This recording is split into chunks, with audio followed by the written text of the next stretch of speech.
ചവറയിൽ കാറ്റിലും മഴയിലും വ്യാപക നാശനഷ്ടം. പടിഞ്ഞാറ്റക്കരയിലും പുത്തൻചന്തയിലും വീടിന് മുകളിൽ മരം വീണു.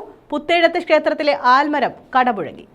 ശക്തമായ കാറ്റിലും മഴയിലുമാണ് ചവറയുടെ വിവിധ ഭാഗങ്ങളിൽ വ്യാപകമായ നാശനഷ്ടമുണ്ടായത്. തേവലക്കര പടിഞ്ഞാറ്റക്കര പൈപ്പ് ജംഗ്ഷന് പടിഞ്ഞാറ് അജ്മൽ ഭവൻ വീട്ടിൽ ജലീലിന്റെ വീട്ടിലെ ആഞ്ഞിലി മരം ശക്തമായ മഴയിലും കാറ്റിലും കടപുഴകി. മതിലിന്റെ ഭാഗം തകർന്ന് റോഡിലെ വൈദ്യുതി പോസ്റ്റുകളും ലൈനും തകർത്താണ് മരം വീണത്. പഞ്ചായത്ത് അംഗം അനസ് നാത്തയ്യത്തിന്റെ നേതൃത്വത്തിൽ KSEB അധികൃതരും നാട്ടുകാരും ചേർന്ന് മരം മുറിച്ചുമാറ്റി ഗതാഗതം സുഗമമാക്കി. ചവറ പുത്തേഴത്തു ക്ഷേത്രത്തിലെ വലിയ ആൽമരം ശക്തമായ കാറ്റിലും മഴയിലും കടപുഴകി.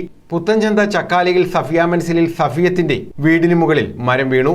ഇന്നലെ വൈകിട്ട് ആ മഴക്കോട് കണ്ടപ്പോഴായിരുന്നു മഴ പെയ്തുകൊണ്ടിരുന്നപ്പോഴേ സൗണ്ട് കേട്ടോണ്ട് ആ മോൾ അടുക്കളയിൽ നിന്ന് ചായ ഇട്ടുകൊണ്ട് തന്നെയാണ്. ഞാൻ അകത്ത് കിടക്കുമായിരുന്നു, ഉമ്മ ഹാളിൽ ഇരിക്കുമായിരുന്നു. സൗണ്ട് കേട്ടോണ്ട് നിന്നപ്പോൾ ഉണ്ട് മരം പിഴുത് അടുക്കളയുടെ പുറത്തൂടെ വന്ന് വീണു ബാത്റൂമിലുമായിട്ട്. കുഞ്ഞ് സൗണ്ട് കേട്ടോണ്ട് ഇറങ്ങി ഓടിയത് കൊണ്ട് കുഞ്ഞ് രക്ഷപ്പെട്ടു. സമീപ പുരയിടത്തിലെ തേക്കുമരമാണ് വീടിന് മുകളിലേക്ക് വീണത്. വീടിന്റെ അടുക്കളയും ശുചിമുറിയും ഉൾപ്പെടെ തകർന്നു. നാശനഷ്ടങ്ങൾ ഉണ്ടായിട്ടുണ്ട്. അടുക്കളയിൽ കയറി നമുക്ക് എന്തെങ്കിലും പരിപാലിക്കൊന്നും ചെയ്യാൻ പറ്റുന്നില്ല.